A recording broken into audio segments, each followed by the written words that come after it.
Assalamualaikum, perkenalkan nama saya Nurul Reski Amalia dari Program Studi Pendidikan Bahasa Indonesia dengan NIM 19014030336. Baik, untuk kesempatan kali ini saya akan menjelaskan sedikit materi dari pemilihan bahasa. Pemilihan bahasa menurut Fasol adalah memilih sebuah bahasa secara keseluruhan dalam suatu komunikasi. Dalam masyarakat multibahasa tersedia berbagai kode, baik berupa bahasa, dialek, variasi, dan gaya untuk digunakan dalam interaksi sosial. Dalam interaksi sehari-hari, anggota masyarakat secara konstan mengubah variasi penggunaan bahasanya. Dalam sebuah negara, berlaku penggunaan dwi bahasa dan setiap individu mengetahui lebih dari satu bahasa.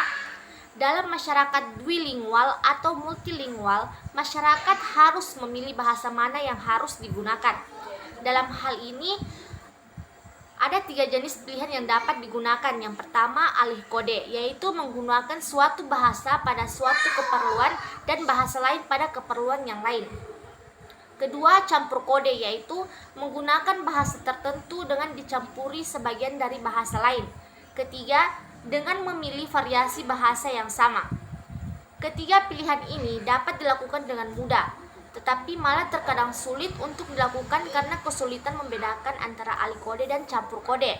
Seseorang yang melakukan pemilihan bahasa dalam komunikasinya sebenarnya sedang menerapkan kompetensi komunikatifnya atau sedang menunjukkan performansi komunikatifnya.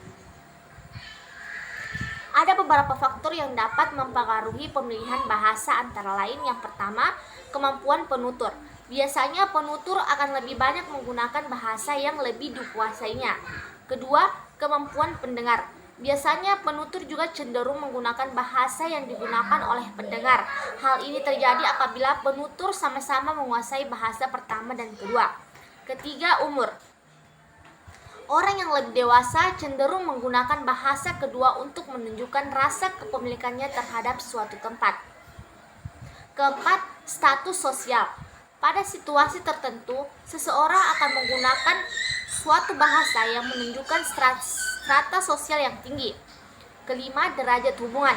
Terkadang seseorang menggunakan suatu bahasa pada pertemuan pertama, namun menggunakan bahasa yang lain ketika hubungannya sudah semakin dekat.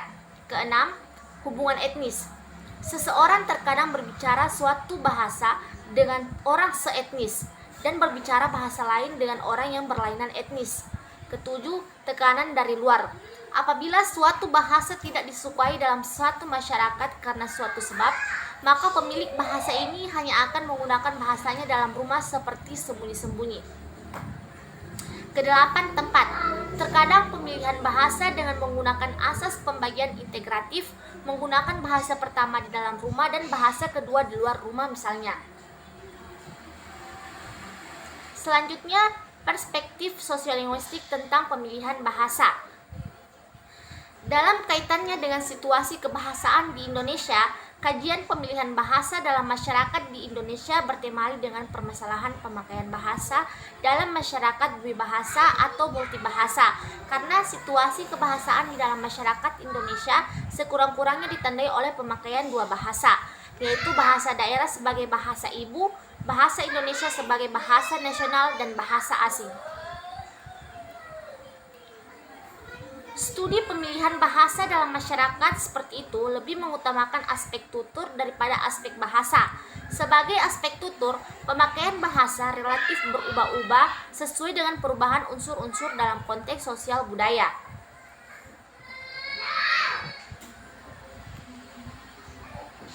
Faktor-faktor penentu pemilihan bahasa. Evan Tripp mengidentifikasikan 4 faktor utama yang menyebabkan pemilihan bahasa, yaitu situasi dan latar. Kedua, partisipan dalam interaksi, yaitu mencakup hal-hal seperti usia, jenis kelamin, pekerjaan, status sosial, ekonomi, asal, latar belakang, kesukuan, dan peranannya dalam hubungan dengan partisipan lain. Ketiga, topik percakapan. Keempat, fungsi interaksi. Baik, sekian presentasi dari saya, kurang lebihnya mohon dimaafkan. Wabillahi taufiq wal hidayah. Wassalamualaikum warahmatullahi wabarakatuh.